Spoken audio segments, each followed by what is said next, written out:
For nearly 5 centuries, it was the bedrock of the Western world. But in the year 476 AD, the Western Roman Empire finally collapsed, taking with it the common currency, the law, and the protection of a continent. What followed was not a simple transition, but a terrifying and chaotic scramble for survival. In the centuries that followed, the absence of a large governing force left every town, every village, and every family vulnerable to every passing warlord, bandit, or foreign invader. Safety vanished. How do you rebuild order when the foundation of the old world has been pulverized? How do you create an army when you have no taxes to pay for it? And how does a vast, lawless continent find a new form of governance? The answer emerged not from a grand constitutional assembly, but from a series of desperate, localized contracts, a system of loyalty, land, and obligation that defined the next 1,000 years of European life. We call it feudalism.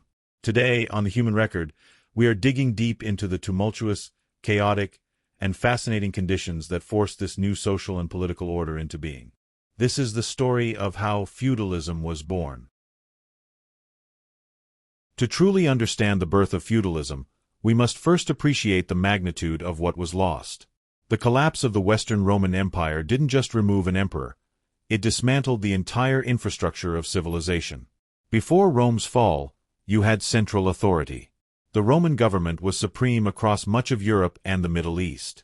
There was a universal taxation system that funded a professional, standing army to defend the borders and a vast network of paved roads that guaranteed relatively safe trade and quick communication. When the empire dissolved, all of this vanished. The roads fell into disrepair, trade routes became death traps, and the flow of commerce dried up. Cities, the vibrant engines of Roman life, shrank dramatically, forcing the population back onto the land simply to survive. Crucially, the Roman system was built on the concept of public law. Your rights and obligations were owed to the state, regardless of who you knew. The post-Roman world flipped this entirely. In the absence of state authority, life reverted to personal relationships and personal power. Who was the most powerful man near you? The local landowner, the former Roman official who managed to hold onto his territory, or the strong Germanic chieftain who carved out a kingdom? These men, with the biggest bands of fighters and the most land, became the new, de facto centers of power. The problem was, these nascent kingdoms were inherently unstable. They lacked bureaucracy, wealth, and the unified purpose of Rome. This instability left Europe perpetually vulnerable, and it was that vulnerability, born in the ruins of Rome, that was about to be exploited by a new wave of threats that would make the need for local, immediate protection absolute. The centuries following Rome's fall were chaotic and defined by fear. The fledgling kingdoms carved out by the Franks, Visigoths, and others were too weak, too slow, and too preoccupied with infighting to offer genuine protection. And then, starting in the late 8th century, a terrifying second wave of invasions struck, shattering any hope of a unified recovery. These invasions were the final, crucial catalyst that made localized feudalism the only viable option. We can categorize them by direction. From the north, the Vikings. With their shallow draft longships, they didn't just raid coastlines. They sailed deep up rivers into the heart of the continent. They were fast, brutal, and often vanished before any central army could be mobilized. From the east, the Magyars. These superb light cavalry riders swept in from the Hungarian plains, conducting devastating hit-and-run raids deep into Germany, Italy, and Gaul. From the south, the Saracens, or Muslim forces. They controlled the Mediterranean, raiding the coasts of Spain, Italy, and France, further paralyzing trade and cutting off communication. Think of the dilemma of a village under attack. The king or duke might be hundreds of miles away, and news could take weeks to travel. By the time a royal army arrived, the village would be looted, burned, and its people enslaved. Protection had to be immediate and readily available. In this climate of perpetual terror, the value of the strong, local military figure skyrocketed. This figure was the mounted, professional warrior, the emerging knight. Training a warhorse, affording a suit of mail, and mastering the complex skills of heavy cavalry required enormous resources. No peasant could afford this. No weak king could reliably pay for this. The only way to secure the knight's services, the only effective defense against the invaders, was to tie him to the only remaining source of wealth, land. This is the precise moment when the need for instant defense met the reality of decentralized wealth, laying the cornerstone for the feudal system. The powerful local man offered protection, the knight offered military service, and the peasant offered their labor and loyalty. While the chaos of the Viking and Magyar raids was widespread, the true foundations of feudalism were cemented in the one region that showed a spark of resilience: the Frankish kingdom, particularly under the rising power of the Carolingian dynasty. The critical turning point can be traced back to the legendary Frankish leader, Charles Martel. In 732 AD, Martel confronted a major incursion of the Saracens at the Battle of Tours. To win, Martel realized he couldn't rely on the old infantry levies of the past. He needed a large, swift, and highly disciplined force of cavalry. Knights were expensive. The only way Martel could afford to equip and maintain such a force was to give his best fighters something of immense, immediate value. He began the practice of granting his warriors land, or benefices, later called fiefs, in exchange for their guaranteed, lifetime military service. This transaction is the genealogy of feudalism. It solved the two core problems of the age: how to pay soldiers without money, and how to ensure local military readiness. Martel's successors, culminating in his grandson, Charlemagne, briefly arrested the trend towards decentralization. Charlemagne built a vast empire and tried to reinstate central authority.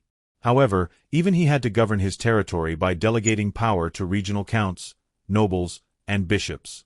He was forced to give them lands and authority in exchange for their loyalty and local administration. This formalized the idea of power tied to land grants. When Charlemagne's empire collapsed, particularly after the Treaty of Verdun in 843 AD, this entire decentralized structure imploded.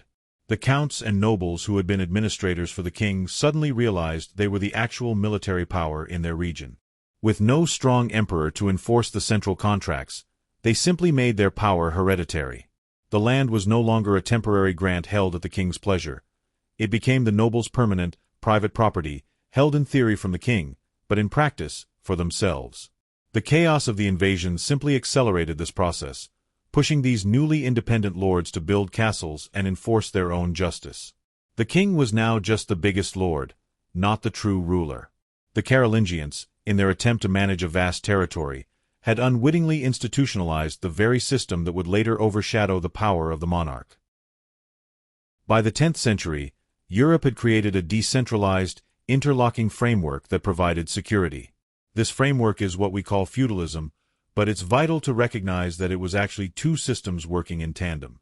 The first system, feudalism, was the political and military contract among the elite. It was a chain of loyalty built on the grant of land, the fief, in exchange for service. The ritual was formalized through the oath of homage and fealty. When a vassal accepted a fief from his lord, he promised three things: military aid, providing knights for the lord's army; counsel, offering advice to the lord's court; and financial aid, such as contributing to the ransom if the lord was captured. This contract was strictly between nobles. It created a hierarchy that was often complex and confusing. A single knight might be a vassal to one lord for one piece of land, and a lord to another knight for a different piece. This system effectively devolved the state's responsibilities, defense, justice, and administration, to local strongmen, creating a patchwork quilt of power where personal loyalty mattered far more than public law. The second, and arguably more foundational, system was manorialism. While feudalism defined who fought, manorialism defined who worked. Manorialism describes the economic contract between the noble landowner and the agricultural laborers, the serfs and peasants. In a land without safe trade or money, the manor, the lord's estate, became the self-sufficient economic unit. The serf was not owned like a slave, but they were bound to the land. In exchange for the right to farm strips of land for their family's sustenance, the serf owed the lord labor service, working the lord's personal fields or domain, and a variety of fees and rents, often paid in crops rather than coin. Feudalism and manorialism were two sides of the same coin. The feudal contract ensured the lord had the knights defend his land. The manorial contract ensured the lord had the food and labor to sustain those knights. Together, they formed a hierarchical solution to the problems of the Dark Ages. The system we know as feudalism was, at its heart, a massive, spontaneous act of improvisation, a social defense mechanism designed to cope with total government collapse and incessant violence. It was born from three converging crises: The power vacuum left by Rome, the existential terror of the invasions by the Vikings, Magyars, and Saracens, and the immense cost of the new military technology, the mounted knight. If you were a peasant in 9th century Europe, you faced a terrible choice: freedom with near-certain death, or perpetual labor with a high promise of survival. The vast majority chose the latter, binding themselves into the manorial system. If you were a powerful man with land, you faced the choice of losing everything or formalizing a contract with a professional warrior. You chose the feudal contract. For hundreds of years, this system of personal loyalty and land-based economy provided the stability Europe desperately needed. It contained the chaos. But as trade slowly began to revive, as cities swelled with people and coin began to circulate once more, this rigid, localized structure started to strain. The very security feudalism provided ultimately created the conditions for its own obsolescence. But that, as they say, is a story for another video. Thank you for joining the human record. If you want to know how the people who built the castles eventually lost their power, make sure you're subscribed.